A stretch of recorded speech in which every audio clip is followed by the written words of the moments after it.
Hey guys, Martin Bennett here again on our personal finance topics. Now, assuming you've watched that first video, you should know where you are, but maybe that was hard for some of you. Some of you, maybe you were celebrating and realized you're actually in a better position than what you thought you were. And you also have a vision of where you want to take your finances. So that's fantastic. The next step, creating your plan. So let's pretend you looked in the mirror and you're currently in debt. One, what's the strategy to actually get out of debt? What's the fastest way to go around that? Now, there's a few different approaches to this. One is, hey, write down all of your debts, pay off the one first with the highest interest rate. But you know what?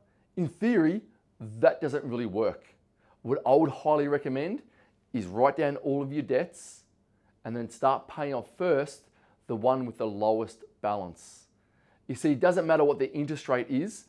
As humans, we need to see that we're actually getting somewhere faster. So let's just pretend you have a credit card, a personal loan, and a car loan. The credit card you might owe $5,000, the car loan you might own $10,000, etc., etc. So what you want to do is whatever has the lowest balance, focus on paying that one off first. And in doing that, you start to create momentum for yourself and you'll be able to pat yourself on the back in no time and saying, great, I've got rid of that credit card debt, on to the next one. You then snowball that effect by taking those repayments you're putting onto that credit card and put them onto that next debt. This will create a snowball and it compounds the debt in a reduction much faster than any other way. You also feel really good in the process of doing it. Next, let's pretend you don't have an emergency fund. Now, what is an emergency fund? An emergency fund is exactly that. You need to have some cash put aside based on your living costs, which you should know now if you've gone through the steps in the first video, and know, great, where am I? So, assuming, let's say you're an individual, you've got no partner, you've got no children, you just have yourself and your rent.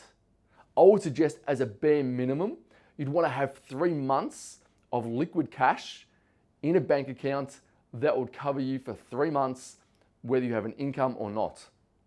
Why 3 months? Really, it's just a good number.